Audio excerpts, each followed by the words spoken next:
어느 중고 매매 사이트에 시집살이로 아주 시달리고 있는 한 주부가 이렇게 글을 올렸습니다. 제목은 남편을 금매합니다. 읽어보겠습니다. 구청에 정품 등록은 이미 했습니다. 구입 당시에 A급인 줄 알고 구입했는데 혈액형만 A형 소심남입니다. 하지만 외관은 아직 쓸만합니다. 마음이 바다 같은 줄 알았는데 잔소리가 심해 사용 시 만족감은 좀 떨어집니다. 그런데 음식물 소비는 동급의 2배입니다. 연봉은 4천만 원 정도 됩니다. 그중 연료인 알코올 구입비와 담배 구입비가 연 2천만 원 정도 됩니다. 주요 기능으로 추적 기능이 있어서 집안 먼지, 마누라가 노는 것은 기가 막히게 포착합니다.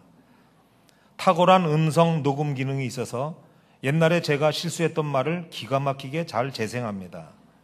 반면에 간편한 메모리 포맷 기능도 있어서 자신의 실수는 바로 잊어버립니다. 또 아주 뛰어난 연사 기능이 있습니다. 1초에 수백 마디를 쏟아냅니다. 구입하시면 덤으로 각종 유흥주점의 멤버십 카드와 신용카드도 드립니다. 카드 한도는 초과됐습니다. 그 외에 구두 10여 켤레, 양복 25벌, 골프채 세트, 중고차까지 다 드립니다. 사용 설명서는 없으며 읽어봐도 별 도움이 안 됩니다. AS 당연히 안 되고 반품 당연히 절대 안 됩니다. 무대뽀 시어머니도 끼워드리고 돈 달라는 시동생과 그런 남편 잘났다고 편드는 시누이도 덤으로 드립니다. 사실 분은 연락 바랍니다. 그러나 질문은 사양합니다. 우리 남편들은 긴장하면서 살아야 될 것 같습니다. 저도 긴장 좀 하겠습니다. 사랑하는 여러분, 질문 하나가 인생의 대전환점이 되는 경우가 있습니다. 여러분은 그런 일생일대의 질문을 받아보신 적이 있으십니까? 지금까지 살아온 여러분들의 삶에 강한 충격을 받았던 그런 질문을 받아보신 적이 있느냐? 그 말씀이죠. 전날에 미국의 전 대통령이었던 그 지미 카터가 그 해군 장교로 복무할 당시에 핵 잠수함 작전에 그 지원한 까닭에 그 지휘관되는 그 리코버 제독과 그 면담을 하게 되었답니다. 제독의 질문이 던져집니다. 귀관은 최선을 다했는가? 잠시 생각해보고 나서 카터는 마른 침을 삼키며 대답을 합니다. 아닙니다, 장군님. 늘 최선을 다하지는 못했습니다. 그러자 제독이 말합니다. Why not the best? 왜 최선을 다하지 않았는가? 그 후 이 질문은 카터가 자주 입에 담는 평생의 그의 좌우명이 되었고 대통령 취임 후에 낸 그 자서전 제목으로도 쓰이게 됩니다. 그는 살아가는 동안 이 질문을 떠올리며 매사에 최선을 다했고 그 결과로 땅콩밭의 농부였던 그가 세계 대통령이라 일컫는 미 합중국의 그 백악관 주인에 이르게 된 것입니다. 이처럼 질문 하나로 인생의 변화가 일어나고 인생이 달라질 수가 있습니다. 하물며 하나님이 질문하셨을 때에는 두말할 필요도 없겠지요. 오늘 우리는 본문에서 80이라는 인생의 황혼기에 질문을 받고 있는 한 사람을 보고 있습니다. 그것도 사람에게서가 아닌 하나님으로부터 말입니다. 하나님께 질문을 받았으니 어떻게 해서든지 이제 그는 그 질문에 대답을 해야 할 것입니다. 그리고 여기서 중요한 또 하나의 사실은 오늘 그 하나님의 질문에 답해야 할 사람은 모세 그만이 아니라는 것입니다. 비록 수천 년 전의 일이라 할지라도 저와 여러분 또한 오늘 그 질문에 답을 해야 합니다. 바라건대 오늘 이 시간을 통해서 성령 하나님의 도우심으로 그 질문에 담겨있는 뜻과 답을 찾으시고 그래서 오늘 여러분의 인생에 한 전환점이 될 수 있기를 주의 이름으로 축복합니다. 아멘. 오늘의 주인공은 우리가 잘 알고 있는 모세입니다. 그가 받은 오늘 질문을 어떻게 보면 아주 단순해 보이는 질문이죠. 우리 다 함께 2절을 읽겠습니다. 시작. 여호와께서 그에게 이르시되 내 손에 있는 것이 무엇이냐? 그가 이르되 지팡이니이다. 아멘. 내 손에 있는 것이 무엇이냐? 하나님께서 물으셨습니다. 모세 손에 지금 들려있는 그 나무 지팡이, 그 지팡이라는 것을 하나님이 모르실 리가 없죠. 그렇기 때문에 이 질문은 평면적으로 이해해서는 별 의미가 없습니다. 이 질문의 속뜻, 바로 그 속뜻이 무엇인지 우리는 깊이 생각할 수 있어야 합니다. 그러면 오늘 모세의 현재 모습을 잠깐 살펴보도록 하겠습니다. 만약 오늘 이 본문의 장면이 영화의 한 장면이라고 한다면 지금 스크린에 나오고 있는 모세는 어떤 모습일 것 같습니까? 광야 산 중턱에 맥이 쭉 빠진 채 털썩 주저앉아 있는 한 노인이 있습니다. 초점도 없이 먼 곳을 바라보는, 요즘 말로 멍 때린다 그러죠. 그렇게 그의 눈에는 어떤 삶의 꿈이나 어떤 희망도 보이고 있지 않습니다. 그야말로 인생의 노을이 짙게 드리워진 힘없고 나약한 노인의 모습입니다.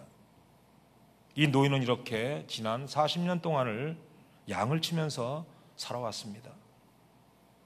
그가 매일 하는 일이라고는 어디 좋은 풀밭이 없나, 어디 물이 콸콸 쏟아져 나오고 있지 않나 두리번거리면서 양들에게 풀을 뜯기며 돌아다니는 것이 그 매일의 일상이었습니다. 자기가 치고 있는 그 양도 자기 것이 아니라 장인의 양이었죠. 그리고 그는 지금 40년 동안이나 처가살이를 하고 있는 사람입니다. 이것이 오늘 본문에서 볼 수 있는 모세의 모습입니다. 그렇게 살아가고 있는 그에게 갑자기 하나님께서 찾아오셔서 질문을 던지고 계시는 것입니다. 내 손에 있는 것이 무엇이냐? 모세는 이 단순한 질문에 그저 단순하게 대답을 했습니다. 하나님의 질문은 내 손에 있는 것이 무엇이냐? 그렇게 질문하셨는데 모세의 대답은 예, 지팡이입니다. 그것이 전부였다는 것입니다. 오늘 현재 나이만큼 살아오신 여러분, 지금 여러분의 손에 있는 것은 무엇입니까? 하나님께서 오늘 여러분에게 모세에게 하셨던 질문을 여러분에게 하신다면 여러분들은 하나님께 뭐라고 대답을 하시겠습니까? 모세는 이스라엘 사람이었지만 공주의 아들로 이집트 왕궁에서 자라났다는 것은 우리 모두가 잘 아는 사실이죠. 그러니까 모세는 왕이 될 수도 있었던 사람입니다. 당시 그 왕에게는, 애굽 왕에게는 그 아들이 없었기 때문에 공주의 아들인 모세가 왕이 될 수밖에 없는 그런 상황이었습니다. 그리고 사실 모세는 그 왕의 자리에 걸맞는 자질과 실력을 겸비했습니다. 애굽과 근동 지방을 통치할 수 있는 힘과 능력과 배우를 그는 가지고 있었습니다. 시대와 역사를 통찰하는 안목도 그는 가지고 있었습니다. 그런데 여러분, 그건 다 왕년의 이야기일 뿐입니다. 지금 그가 있는 현실은 미디안 광야에서 그저 장인의 양이나 치고 있는, 양이나 돌보고 있는 그저 한 힘없는 노인일 따름입니다. 그런 노인에게 하나님께서는 떨기나무 가운데에서 그를 부르신 것입니다. 그리고 사명을 주셨죠. 그 사명이 무엇입니까? 자기 백성 이스라엘을 애굽 땅에서 구원해내라는 막중한 사명입니다. 늙은 모세는 말도 안 되는 얘기를 하고 질색하면서 이런지하에 거절했습니다. 아니, 거절이라기보다는 능력 자체가 되지를 않았습니다. 그런 모세에게 하나님은 재차 명령하셨고 모세는 거기에 또다시 거부의 의사를 밝힙니다. 그러자 하나님께서는 바로 오늘 이 질문을 하신 것입니다. 내 손에 있는 것이 무엇이냐? 하나님은 깊은 의도를 가지시고 이 질문을 하신 것입니다. 하나님께서 하신 질문은 딱 한 가지, 한마디였지만은 이것을 입체적으로 살펴보게 되면 거기에는 세 가지의 질문이 담겨 있습니다. 그리고 그에 대한 대답 역시 세 가지로 해야 할 것입니다. 또 앞서 말씀드린 대로 오늘 이 질문에 진지하고 심각하게 대답해야 될 사람은 비단 모세만이 아니라는 것입니다. 여기 앉아있는 저와 여러분 역시 지금 하나님께서 내게 오셔서 말씀하시는 그러한 질문으로 받아야 할 것입니다. 이제 우리 다 같이 그 질문을 보도록 하겠습니다. 첫 번째로 내 손에 있는 것이 무엇이냐라는 이 질문은 내가 지금까지 살아온 삶의 결과가 무엇이냐 그것을 묻고 계시는 것입니다. 모세야, 내가 지금까지 나름대로 열심히 살아왔다는 것을 내가 알고 있는데 그런데 그 내 인생의 결과가 뭐냐? 바로 그 얘기입니다. 내가 지금까지 살아왔다면 네가 살아온 그 삶의 결과물을 한번 나에게 내어놔 보라. 사실 그는 40세가 될 때까지는 그야말로 하늘에 나는 새도 떨어뜨릴 만한 그러한 권력의 중심에 있었습니다. 그의 말 한마디로 안 되는 일은 별로 없었습니다. 힘이 있었고요, 능력과 권세, 거기까지 그는 지식까지 가지고 있었습니다. 엄친하였지요. 자신이 히브리 사람이라는 것을 알고 난 후에는 자기 동족을 위하는 그런 마음도 가지고 있었습니다. 그야말로 모세는 주관과 소신과 의리까지 겸비한 정말 누가 봐도 괜찮은 그러한 사람이었던 것입니다. 그런데 그 모든 힘으로 그가 행한 일이 무엇입니까? 애매한 한 사람을 죽이는 것 뿐이었습니다. 나름대로 몸부림치며 재기를 노렸지만은 결국 그는 지금 양치는 나이 많은 목자 그 이상도 그 이하도 아닌 것입니다. 그는 그 사실을 지난 40년 동안 양을 치면서 광야에서 처절할 만큼 느껴왔을 것입니다. 자신의 야망, 장밋빛 환상, 화려한 재기 이런 것들을 모두가 다 광야에 묻어버렸을 것입니다. 사랑하는 여러분, 모세가 지금까지 살아왔던 삶의 결과물은 무엇입니까? 자기 꿈을 묻어버렸던 광야, 그리고 지금 자기 직업이 목자라는 것을 가르쳐주고 있는 낡은 지팡이, 그게 다였습니다. 그동안 그가 받았던 연단들이나 홀로 광야에서 고독하게 지내면서 느꼈던 그 명상들, 그 묵상했던 일들, 그런 것들이 그의 영적 삶에는 아무 영향도 주지 못한 것 같습니다. 그래서 모세는 하나님이 자기에게 오셔서 말씀하셨을 때 그것을 예, 알겠습니다, 받아들일 만한 영적 감각이 없었습니다. 40년 동안 수도사처럼 살았다고 했지만은 그의 영혼은 이미 황폐해질 대로 황폐해져 있었던 것입니다. 그런 모세에게 찾아오셔서 질문하셨던 그 하나님께서 오늘 우리에게도 같은 질문을 하고 계시는 것입니다. 내 손에 있는 것이 무엇이냐? 내가 지금까지 살아오면서 나에게 보여줄 삶의 결과물은 무엇이냐? 사랑하는 여러분, 광야의 모세처럼 어느새 희망을 포기하고 하루하루 현실에 매여서 아무 꿈도 아무 기쁨도 없이 지금 살아가고 있지는 않습니까? 지금 여러분들의 손에 들려있는 것은 무엇입니까? 여러분들이 자신 있게 하나님 앞에 여기 있습니다 내어놓으실 것은 무엇입니까? 꿈과 희망 대신 가슴 답답한 삶의 문제와 영적 메마름이 있지는 않습니까? 왕의 홀이 들려져 있어야 할 모세 손에는 낡은 지팡이만 쥐어져 있었습니다. 혹시 그 모습이 바로 지금 저와 여러분들의 모습은 아닙니까? 사랑하는 여러분, 하나님은 왜 40년 동안 광야에 모세를 홀로 두셨을까요? 도대체 하나님께서는 그에게 무엇을 가르치시려고 긴 세월을 광야에 묻혀있게 하셨을까요? 그것은 바로 딱 한 가지입니다. 너는 아무것도 아니다. 나 없는 너는 아무것도 아니다. 나 없는 인생의 결과는 제로, 아무것도 없다. 그것을 가르치시려고 모세를 40년이나 혼자 광야에 두셨던 것입니다. 그것이 바로 오늘 첫 번째 질문이 담겨있는 참뜻입니다. 사랑하는 여러분, 이전까지도 그랬지만 이후로도 여러분의 인생에 하나님 없이 살아가는 그 모든 일들은 다 제로로 표기될 것입니다. 나이를 많이 먹어도 손에 든 게 아무것도 없는 빈손이 되는 것입니다. 과거가 어땠든 지금 무엇을 하든 하나님을 제외해 놓고 살아가는 삶의 결과는 언제나 제로로 표시된다는 것을 잊지 마시기 바랍니다. 예수님께서는 요한복음 15장 5절에서 이렇게 말씀하셨습니다. 나는 포도나무요 너희는 가지라. 그가 내 안에 내가 그 안에 거하면 사람이 열매를 많이 맺나니 나를 떠나서는 너희가 아무것도 할 수 없음이라.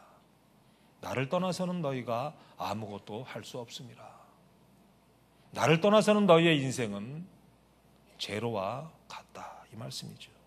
그렇습니다. 우리는 단 한순간을 살더라도 하나님과 함께 살아야 합니다. 그래야만 우리의 인생은 참다운 삶이 될 것입니다. 사랑하는 여러분, 하나님께서 내 손에 있는 것이 무엇이냐 이렇게 물으실 때에 저와 여러분들은 언제나 자신 있게 이렇게 하나님께 대답했으면 좋겠습니다. 제게는 임마누엘 하나님이 계십니다. 나를 위해 피 흘려 죽으신 예수 그리스도의 흔적이 제게도 있습니다. 그래서 지금 이렇게 작은 예수로 주의 제자로 살아가고 있습니다. 저를 통해 주님이 거두신 이 풍성한 열매를 받으시지요. 이렇게 고백할 수 있는 저와 여러분들의 삶이 될 수 있기를 주의 이름으로 축복합니다. 아멘. 두 번째로 내 손에 있는 것이 무엇이냐? 이 질문의 의미는 모세야, 너는 지금 내 자신이 누구라고 생각하느냐? 바로 그것입니다.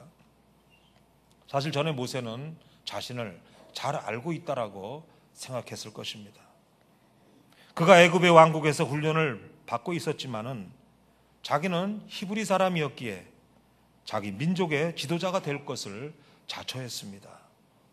그래서 이스라엘 사람과 애굽 사람이 싸울 때에 이스라엘 사람 편을 들어서 애굽 사람을 죽이게 됩니다. 그 일 이후에 모세는 이번에는 이스라엘 사람끼리 싸우는 것을 목격하게 됩니다. 동족끼리 싸우지 말라고 말리지요. 그러다가 이스라엘 사람들에게 전곡을 찌르는 한마디를 듣게 됩니다. 누가 너를 우리의 다스리는 자와 재판관으로 삼았느냐?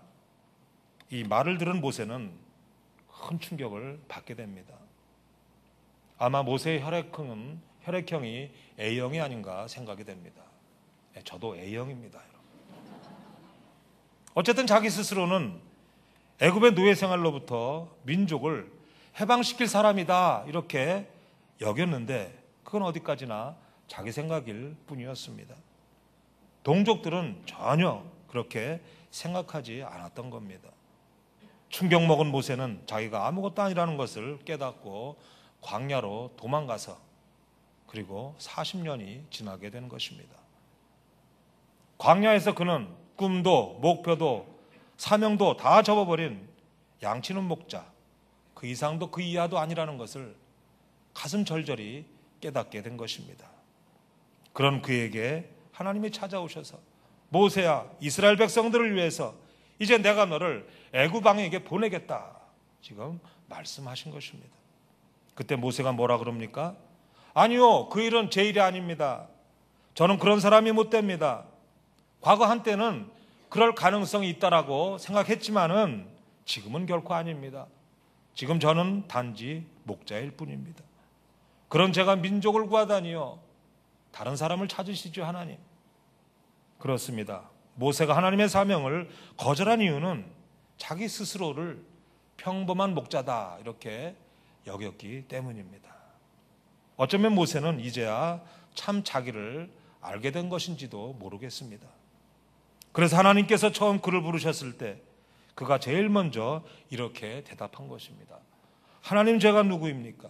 내가 누구기에 나를 부르셨습니까? 나는 단지 양치는 목자일 뿐입니다. 나를 부르지 마세요. 나를 괴롭게 하지 마세요. 하지만 여러분, 하나님께서는 이 질문을 통해서 그가 진정 누군가 하는 것을 알려주시기를 원하셨던 것입니다. 사실 사람은 자신에 대해서 크게 두 가지로 생각하는 경향이 있죠. 하나는 자신을 대단한 존재다 이렇게 생각할 때가 있고, 다른 하나는 자기를 아무것도 아니다 이렇게 생각할 때가 있습니다. 각기 상황의 차이는 있겠지만 대부분의 사람들은 이런 우월감과 열등감의 경계에서 고개를 하듯이 살아가고 있습니다. 이것을 염두에 두고 볼 때 우리는 왜 하나님께서 모세에게 40년 동안의 왕궁 생활과 40년 동안의 광야 생활을 하게 하셨는지 조금은 짐작이 가는 부분입니다. 그것은 바로 모세 스스로 내가 누구인지 그것을 알게 하시려고 했던 것입니다. 사랑하는 여러분, 나는 대단한 존재야 이것과 나는 별 볼 일 없는 사람이야, 이 두 개의 자화상 중에서 어느 것이 더 바람직하다라고 생각을 하십니까? 정답은 둘 다 좋지 않습니다. 왜 그렇습니까? 우리는 우리 자신이 처한 환경에 따라서 우리 자신을 평가하기 쉽기 때문입니다. 내가 부자이며 내가 생각할 때 높은 위치에 있으면 귀한 존재로 여기고, 조금 돈이 부족하고 원하는 위치에 오르는 것에 실패하면 나고자다 이렇게 생각을 합니다. 모세가 그랬습니다. 자신이 왕자일 때는 내가 대단한 존재다 이렇게 생각했고, 자신이 목자일 때는 나는 별 볼 일 없는 존재다 이렇게 생각했습니다. 아마 그가 왕자일 때 하나님께서 나타나셔서 사명을 맡기셨다면 아마 그는 쾌히 승낙을 했을 것입니다. 그러나 하나님은 아니었습니다. 모세야, 환경에 따라서 너의 가치가 존귀해지거나 비참해지는 것은 아니란다. 지금 모세에게 바로 이 말씀을 하시고 싶은 거였습니다. 그래서 내 손에 있는 것이 무엇이냐 이렇게 질문하신 것입니다. 사랑하는 여러분, 첫 번째 질문을 통해서 하나님께서는 모세야, 나 없는 삶은 아무것도 남는 게 없는 제로의 삶이다 그렇게 말씀하셨고, 두 번째 질문을 통해서는 그래, 너는 아무것도 아니지만 그러나 이제 내가 너와 함께 하는 이상 너는 아무것도 아닌 게 아니야. 너는 나를 통해서 다시 태어나는 거야. 그 말씀을 하고 계시는 것입니다. 하나님이 모세에게 나타나셨을 때가 언제라고 했습니까? 다 늙어버린, 그래서 이제는 스스로도 나는 아무짝에 쓸모없는 폐품과 같은 존재야 이렇게 생각할 때, 자기에 대한 철저한 절망이 있을 때, 그때서야 하나님은 찾아오셨다는 것을 기억하시기 바랍니다. 사실 모세는 처음부터 특별한 사람이었죠. 그는 평범함을 경험해 본 적이 없는 사람이었습니다. 그래서 하나님께서는 거꾸로 그를 광야에서 평범한 시간을 보내도록 하신 것입니다. 매일 똑같은 일상에, 매일 바라보는 똑같은 풍경에, 또 똑같은 양들에 40년 동안을 담가 두셨던 것입니다. 그 낮아지고 작아지고 쓸모없는 자기 자신이 보여진 후에야 인생은 특별해질 수 있다는 것을 가르쳐 주시기 위함이었습니다. 사랑하는 여러분, 우리들은 저와 여러분이나 할 것 없이 모두가 다 특별해지기를 원하는 사람들 아닙니까? 그렇다면 여기 모세 이야기에 해결책이 있습니다. 그것은 바로 평범해 보이는 것들에 더 마음을 쏟는 것입니다. 그래야만 하나님의 시간을 맞이할 수 있기 때문입니다. 역설적이지만 우리가 평범함 속에 완전히 묻혀져 버리지 않으려면 평범함을 완전히 관통할 수 있어야 합니다. 평범함을 피해가는 것이 아니라 평범함을 관통해야 한다는 말씀입니다. 우리도 모세처럼 40년은 아닐지라도 평범한 시간이 있어야 하며 그것을 인내로 믿음으로 견뎌야 할 것입니다. 그 안에서 자기 절망과 자기의 진정한 존재 가치를 발견할 수 있어야 하는 것입니다. 내 손에 있는 것이 무엇이냐? 너는 지금 너를 누구로 생각하고 있느냐? 이 하나님의 질문에 오 하나님, 저는 아무것도 아닙니다. 저는 마른 막대기만도 못합니다. 저는 저 자신에 대해 절망할 수밖에 없습니다. 하나님, 저를 좀 어떻게 해주세요. 이런 대답을 끌어내려고 하는 것이 바로 두 번째 질문에 담겨있는 참뜻이라는 말씀입니다. 사랑하는 여러분, 이 마음을 가지고 평범함을 관통하면서 끊임없이 낮아지고 겸손해지는 저와 여러분 될 수 있기를 주의 이름으로 축복합니다. 아멘. 자, 이제 이 두 가지 질문을 다 통과하셨습니까? 이 두 가지 질문을 통과할 때 비로소 세 번째 질문을 통해서 다시 태어날 수가 있게 됩니다. 세 번째 질문, 내 손에 있는 것이 무엇이냐? 이 질문의 속뜻은 그러면 너는 앞으로 어떻게 살겠느냐? 이것입니다. 어제는 이미 지나갔죠. 절대 다시 돌아올 수 없습니다. 우리가 돌이킬 수도 없습니다. 앞으로 우리에게 남아있는 삶이 1000배, 10,000배 더 중요합니다. 하나님께서 모세에게 내 지팡이를 한번 던져봐라 그렇게 말씀하셨습니다. 그 지팡이가 어떤 지팡이입니까?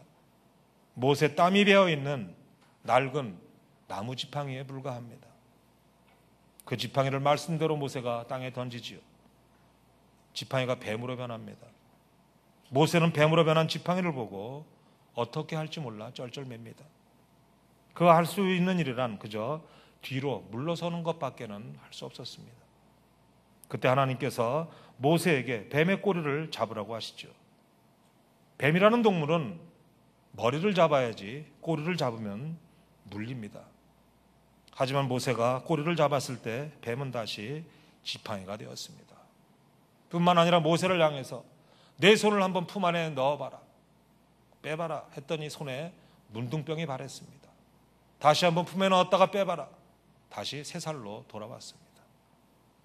하나님은 도대체 왜 모세에게 이런 일을 시키셨을까요? 5절을 보게 되면 그 이유가 나와 있습니다. 우리 다 함께 5절을 읽겠습니다. 시작.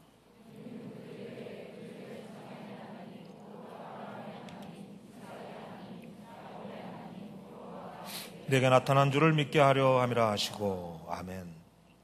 무엇입니까?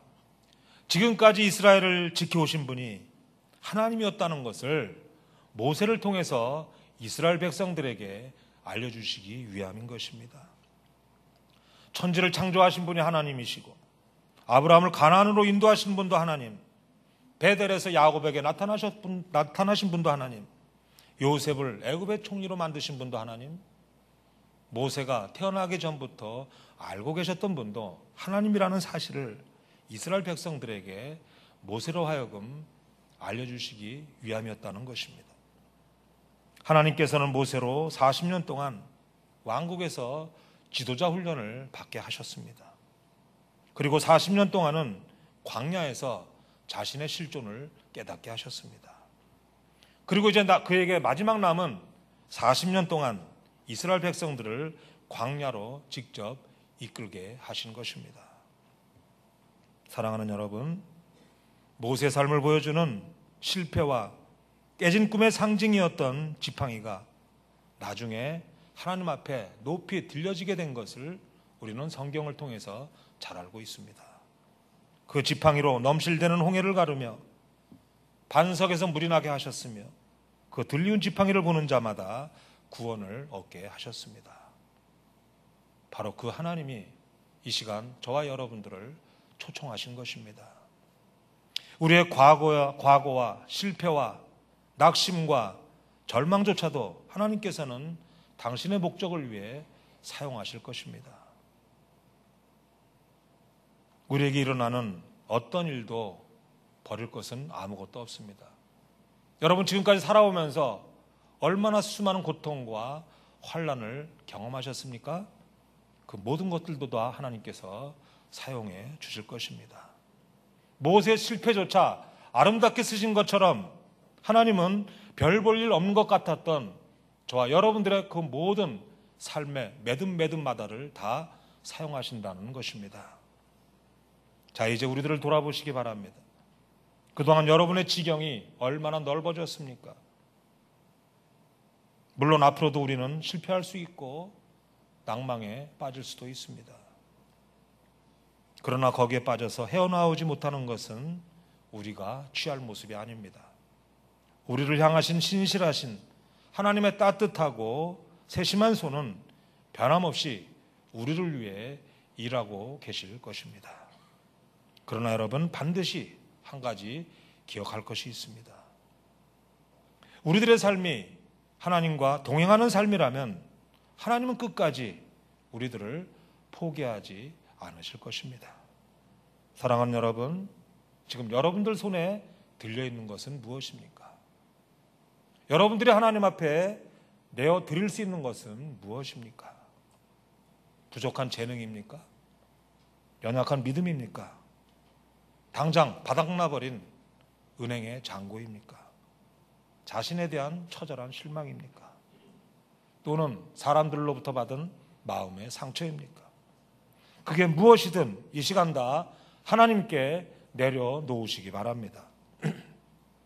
그리고 그분 앞에 철저히 낮아져 보십시오. 여러분의 낡은 지팡이를 하나님께서 붙들어 주실 때 더 이상 그것은 여러분의 지팡이가 아닌 하나님이 귀하게 사용하시는 하나님의 지팡이가 되어 여러분의 손에 들려 있을 것입니다. 그래서 그것이 여러분의 매일의 삶 가운데 하나님의 뜻을 이루어드리는 하나님께서 기뻐하시고 흡족하게 여기실 만한 선물이 될 것입니다. 사랑하는 여러분, 오늘 이 말씀을 기억하시고 늘 하나님 안에 거하시고 하나님과 동행하시며 하나님 나라 확장과 복음을 위해서 귀하고 아름답게 쓰임 받으시기를 주의 이름으로 축원합니다. 아멘. 기도하겠습니다. 참으로 좋으신 우리들의 아버지 하나님, 하나님의 그 크신 은혜와 사랑을 감사를 드립니다. 하나님의 사랑으로 지음받은 우리에게 하나님 없는 인생은 아무것도 아니라는 것을 고백합니다.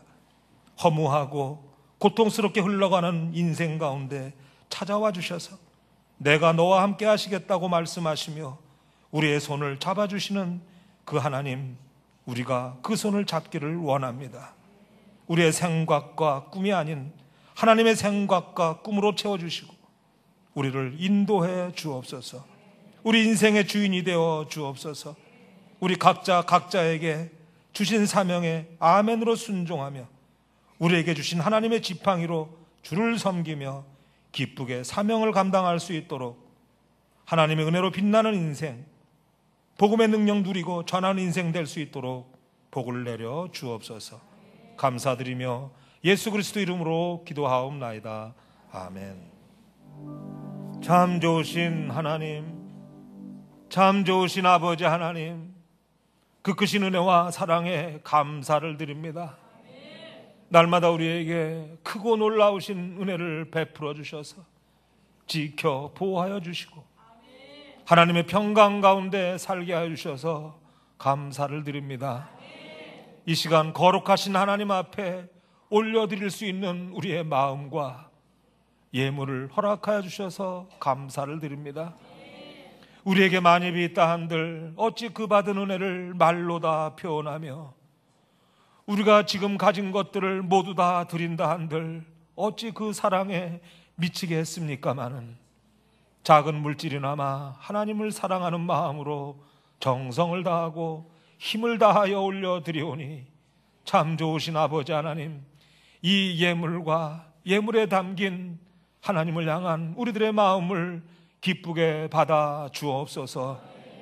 하나님께서 약속하신 말씀을 의지하여 드리는 구별된 예물과 매 순간순간마다 함께 하시고 인도하여 주시는 은혜에 감사하는 예물로 드리고 여러 가지 목적의 예물과 마음의 소원을 담아 구하는 예물로 드리오니 이 모든 예물들이 하나님 보시기에 아름답고 합당한 예물 되게 하여 주옵소서.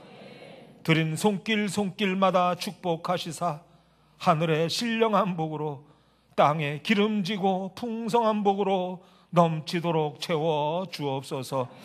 참 좋으신 아버지 하나님, 우리가 이 세상을 살아갈 때에 힘들고 어려운 일들을 만나더라도 신실하신 하나님의 약속의 말씀을 의지하여 진정한 자유를 누리게 하시고 어느 곳에 가든지 복의 근원, 복의 통로되는 삶을 살아가게 하여 주옵소서.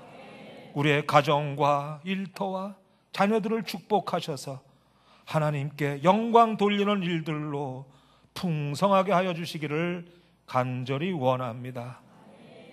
이제는 우리 주 예수 그리스도의 구속의 은혜와 다함 없으신 하나님의 사랑과 성령의 감화 감동 역사하심이 어떤 상황을 만나더라도 부르심에 순종하며 살겠습니다.